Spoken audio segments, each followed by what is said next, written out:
Slasher Sunday time, best time of the week. Motel Hell. Yeah, I've been putting this one off for a little while. For no reason, just because I had a ton of others I wanted to do, obviously, and I have a ton more. So, Slasher Sunday will never die. If slashers won't die, then this fucking weekly thing will not either. We have Motel Hello. I like that the opening credits look like neon signs for hotels. I thought that was a little neat thing. Vincent booby traps the roads, and the first couple, the girl ending up being his love interest in this, they crash so slow. There's no way they were even injured, let alone knocked out. It looked like a kid falling off of his bike. Maybe they scraped their knee. But the fact that they both were blacked out, it's ridiculous. And then we kind of get a little bit of a Shining homage here with the twin girls that are going off to, look around, and they find the pig head with the chainsaw coming out, and it's like, ree, ree. And they run off, and they're screaming, and then they go and get in the car, and their parents are coming out, and they're like, what's going on? And Vincent's like, I got this. And he's like, ah! And that shuts him up, and he laughs. That's such a great scene. It just shows how nutty he is. I love the pig mask in the Saw. I mean, it's especially at the end. I'm gonna save the third act for the end of this, though. But even though I don't think this is a fantastic movie, because it really does have some pacing issues and can be a tad trifling at times, a little, plods along and can be a tad boring in places. I still love the movie. I'm not saying I don't. I think a couple things save it, or a few things, should I say. I really like the performances by Ida and Vincent, for sure.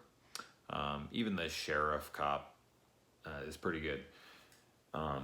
But another thing is just like, I love how bizarre this movie is. Like, showing this movie to someone, even if they don't like it, it's a movie they're never gonna forget, ever.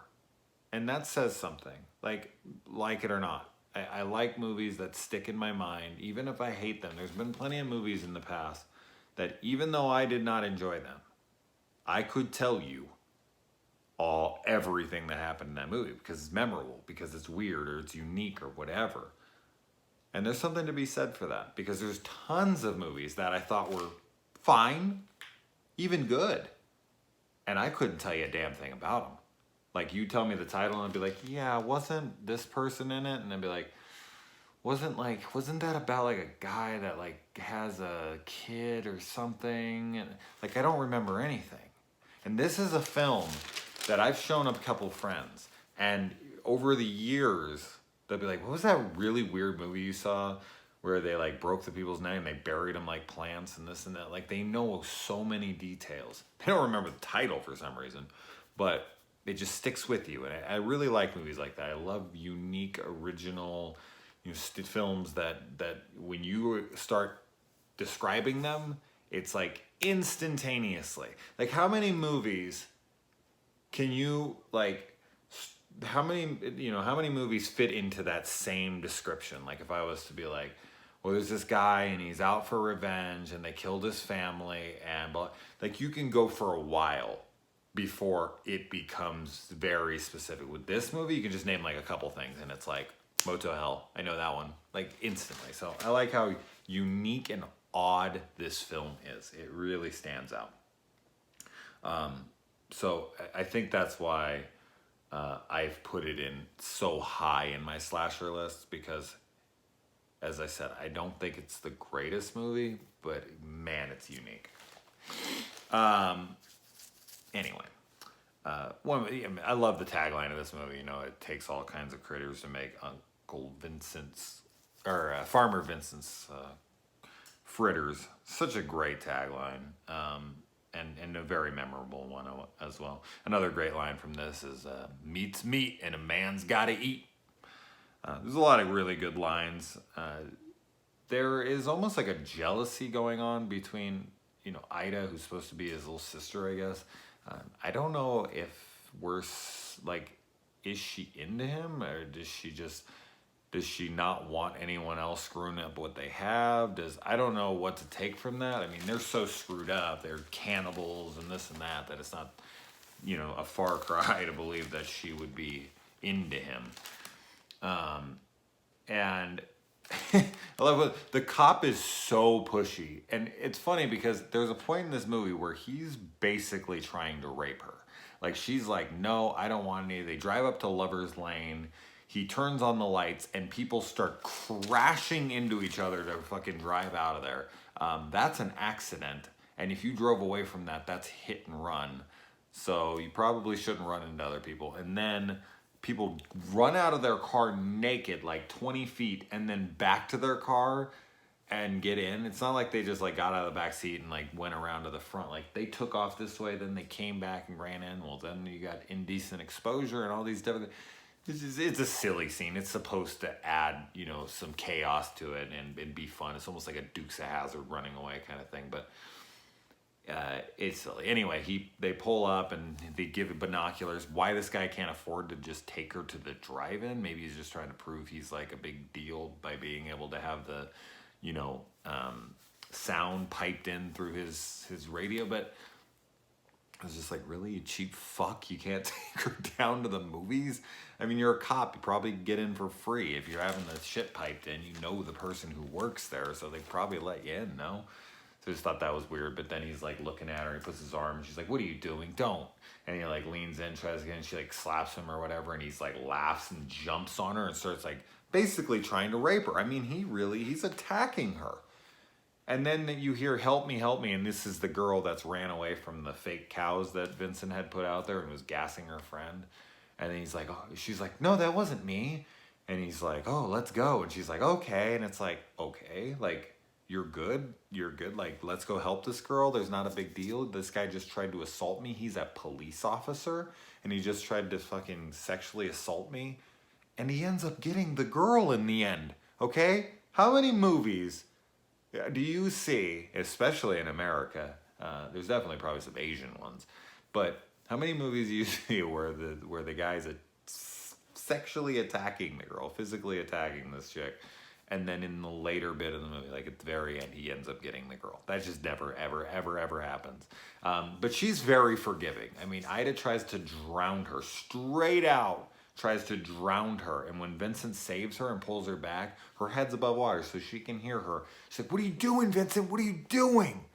Like, clearly she does not want her saved, and she was 100% trying to drown her. And then she comes in, she's like praying, and she's like, oh, forgive me, I just was so scared. And she's like, do you forgive me? She's like, of course I do. It's like, this girl she's played off like she's simple, like she's stupid or she's naive or whatever, but come on, a guy tries to rape her and a girl tries to murder her, and she ends up getting with that guy and forgiving this girl and trying to marry her brother, who's like 3 times her age. Although the guy she's on the motorcycle with is clearly considerably older than her, so she has like grandpa issues or something. I don't know.